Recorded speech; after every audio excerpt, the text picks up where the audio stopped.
வணக்கம். பிப்ரவரி 29ஆம் தேதி இன்னைக்கான இரண்டாவது பதிவு. பங்குச்சந்தையில் நடந்த சில விஷயங்களை விரைவாக பார்க்கலாம். முக்கியமான தகவல், நான் செபி ரெஜிஸ்டர்ட் அட்வைசர் கிடையாது. நம்ம சேனல்ல இருந்து எப்போதுமே ஸ்டாக் ரெக்கமெண்டேஷன்ஸ் கிடையாது. யூடியூப் சேனல் மட்டும் இல்லைங்க, மற்ற சோஷியல் மீடியா பிளாட்ஃபார்மான இன்ஸ்டாகிராம், வாட்ஸ்அப், டெலிகிராம்ல இருந்து கூட நாம ஸ்டாக் ரெக்கமெண்டேஷன்ஸ் வழங்குவதில்லை. மேலும் பணத்தை வாங்கிட்டு எந்த சேவையும் வழங்குவது இல்லை. பல போலியான குரூப் இயங்கிட்டு இருக்கு. தயவு செய்து ஜாகிரதையாக இருங்க. இந்த வீடியோவில் காட்டக்கூடிய அனைத்து கம்பெனிகளும் வெறும் இன்ஃபர்மேஷனல் பர்பஸ்க்காக மட்டுமே முதலீடு செய்யுங்கன்னு சொல்கிற வீடியோ கிடையாது. எந்த ஒரு முதலீட்லையும் ரிஸ்க் இருக்கும். ரிஸ்க் புரியாமல் இன்வெஸ்ட் செய்யாதீங்க. ரிஸ்க் புரியலன்னா தயவு செய்து இன்வெஸ்ட்மெண்ட்டை தவிர்த்துருங்க. நம்ம ருபி டிரைவர் சேனலை ஆதரிக்கிற அனைத்து நல்ல உள்ளங்களுக்கும் நன்றி. நம்ம மார்க்கெட் ஓப்பன் ஆகிறதுக்கு முன்னாடி உலக மார்க்கெட்ஸ் எப்படி இருந்தது? யூஎஸ் மார்க்கெட்ஸ் நேற்று ரெட்டில் தான் க்ளோஸ் ஆகி இருந்தது.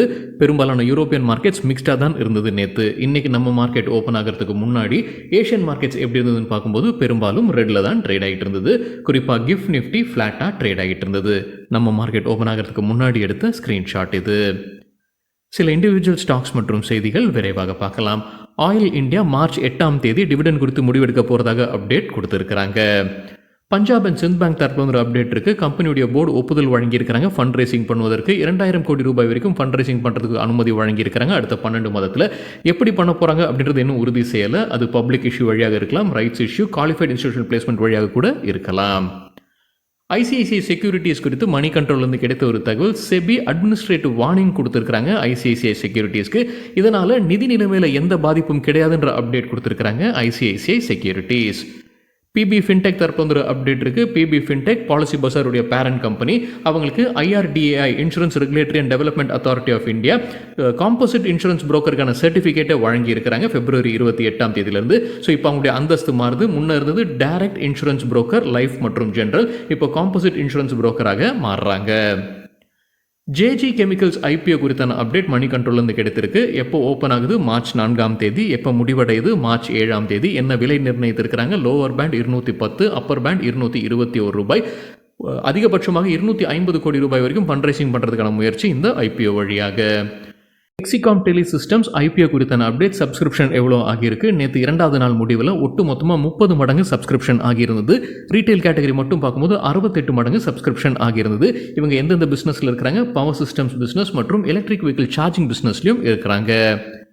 இந்தியன் ரயில்வேஸ் டீசல் ஜென்ரேட்டர் சப்ளையரான ஜேவிபிஎல் தடை செய்திருக்கிறாங்க 2 ஆண்டிற்கு. ஜேவிபிஎல் ஜாக்சன் வெஞ்சர்ஸ் பிரைவேட் லிமிடெட். தகவல் நமக்கு கிடைத்தது எக்கனாமிக் டைம்ஸ்ல இருந்து. டீசல் ஜென்செட் உற்பத்தியாளரான கமின்ஸ் உடைய ஆத்தரைஸ்டு டீலராக இருக்கிறாங்க ஜேவிபிஎல்.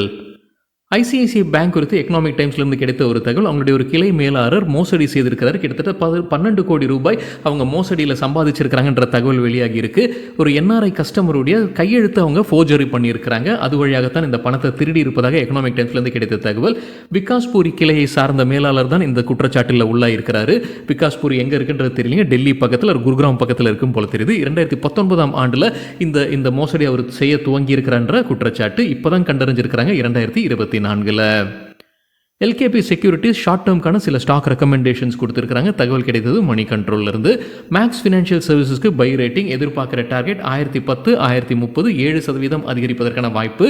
Stop loss 964. ஹேவல்ஸ் இந்தியாவுக்கு buy recommendation. Target 1585, stop loss 1500, 3% அதிகரிப்பதற்கான வாய்ப்பு இருக்கு. டெக் மஹிந்திராக்கு sell recommendation. Target 1220, stop loss 1300, 5% லாபம் கிடைப்பதற்கான வாய்ப்பு இருக்கு. மேன் இண்டஸ்ட்ரீஸ் தற்போது அப்டேட் இருக்கு. உள்ளூர் மற்றும் வெளியூர் கஸ்டமர்ஸ் கிட்ட இருந்து கிடைத்த ஆர்டர்ஸ் உடைய மதிப்பு 555 கோடி ரூபாய்.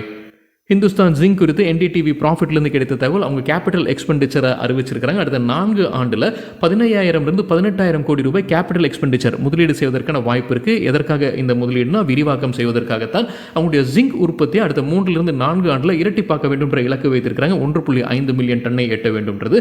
அது மட்டும் இல்லாமல் சில்வர் உற்பத்தியும் அதிகரிக்க வேண்டும்ன்ற எண்ணம் வைத்திருக்கிறாங்க. இப்போ அவங்களுக்கு 750 டன் ஒரு ஆண்டிற்கு இருக்குது. அது 2000 டன் ஒரு ஆண்டிற்காக மாற்ற வேண்டும்ன்ற எண்ணம் வைத்திருக்கிறாங்க ஹிந்துஸ்தான் ஜிங்க். ஹிந்துஸ்தான் ஜிங்க்ல அரசு ஷேர்ஸ் வைத்திருக்கிறாங்க. எப்போ விற்பனை செய்ய போறாங்கன்ற கேள்வி இருந்துகிட்டே இருக்கு. அரசு மறுபடியும் ஆஃபர் ஃபார் சேலுடைய ப்ராசஸை துவங்குவதற்கான வாய்ப்பு இருக்குன்னு சொல்லியிருக்கிறாங்க என்டிடிவி ப்ராஃபிட்ல. ஃபினான்ஸ் நிஃப்டி 50 இண்டெக்ஸில் இடம் பிடிக்கிறாங்கன்ற தகவல் காலையில் வீடியோவில் நம்ம செய்தி பார்த்துருந்தோங்க. அதற்கான ரியாக்ஷன் பார்க்கும்போது இன்னைக்கு இன்ட்ராடேல 4.4% அதிகரித்தது காலையில். அதே நேரத்தில் யூபிஎல் நிஃப்டி 50லேருந்து வெளியேறாங்கன்ற செய்தியும் நம்ம பார்த்துருந்தோம். யூபிஎல் கிட்டத்தட்ட 2% இன்ட்ராடேல ரெட்ல ட்ரேட் ஆகிட்டு இருந்தது. ரிலையன்ஸ் இண்டஸ்ட்ரீஸ் அதிகாரப்பூர்வ அறிவிப்பு வெளியிட்டிருந்தாங்க. டிஸ்னியுடனான டீல் குறித்தான அப்டேட் நம்ம காலையில் வீடியோவில் செய்தியாக பார்த்துருந்தோம். அதற்கான ரியாக்ஷன் பார்க்கும்போது இன்ட்ராடேல 2% ரிலையன்ஸ் அதிகரித்தது. மணி கண்ட்ரோல் கிடைத்த இப்போ மற்றொரு அப்டேட் என்னன்னா, ரிலையன்ஸ் இண்டஸ்ட்ரீஸ் வியகாம் 18 டிஸ்னியுடைய ஜாயிண்ட் வெஞ்சர் காரணமாக ரிலையன்ஸ் இண்டஸ்ட்ரீஸுடைய ஷேர் பிரைஸில் மேலும் ₹40 சேரும் அப்படின்னு சொல்லியிருக்கிறாங்க Jeffries. GPT health care IPO முடிஞ்சு இன்னைக்கு லிஸ்ட் ஆனது. 16% கூடுதலாக லிஸ்ட் ஆகியிருப்பதாக மணி கண்ட்ரோலிருந்து கிடைத்த தகவல். குவெஸ்கார்ப் கம்பெனி தரப்பு அப்டேட் இருக்கு. கம்பெனியுடைய ஷேர்ஸை டாடா மியூச்சுவல் ஃபண்ட் வாங்கியிருக்கிறாங்க. February 26 அவங்களுடைய ஸ்டேக்கை உயர்த்துறாங்க. 6.9%லிருந்து 7.07% உயர்த்தி இருக்கிறாங்க. டாடா மோட்டர்ஸ் குறித்து மணி கண்ட்ரோலிருந்து கிடைத்த ஒரு தகவல். சிஎல்எஸ்ஏ அவங்களுடைய ரேட்டிங்கை டவுன்கிரேட் பண்ணியிருக்கிறாங்க. பை ரேட்டிங்லேருந்து அவுட் பர்ஃபார்மாக குறைச்சிருக்கிறாங்க. டார்கெட் விலை 1061, 11% அதிகரிப்பதற்கான வாய்ப்பு இருக்குன்னு சொல்லியிருக்கிறாங்க மணி கண்ட்ரோல் செய்தியில். ஐடிசி குறித்து மணி கண்ட்ரோலிருந்து கிடைத்த தகவல். கோல்ட்மன் சாக்ஸ் பை ரேட்டிங்கை தொடர்ந்து கொடுத்துருக்காங்க. ஐடிசிக்கு எதிர்பார்க்குற டார்கெட் 480, தற்போதைய லெவலிருந்து 17% அதிகரிப்பதற்கான வாய்ப்பு இருக்குது. அவங்க என்ன காரணம் சொல்லியிருக்கிறாங்கன்னா, சிகரெட் வால்யூம் அதிகரிக்கும்ன்ற எதிர்பார்ப்புன்னு சொல்லியிருக்கிறாங்க கோல்ட்மன் சாக்ஸ். இந்த ஆண்டு மட்டும் ஐடிசியுடைய ஷேர் பிரைஸ் 13% இதுவரைக்கும் விழுந்திருக்கு. டயபெட்டிஸ் பிபி மருந்துடைய விலை குறையும்னு மணி கண்ட்ரோலில் தகவல் சொல்லியிருக்கிறாங்க. NBPA national pharmaceutical pricing authority விலையை குறைச்சிருக்கிறாங்கன்ற அப்டேட் வெளியாகி இருக்கு மணி கண்ட்ரோல் செய்தியில். சரிங்க, இதுதான் சில விஷயங்கள் என்னுடைய பார்வைக்கு எட்டியது. நன்றி, வணக்கம்.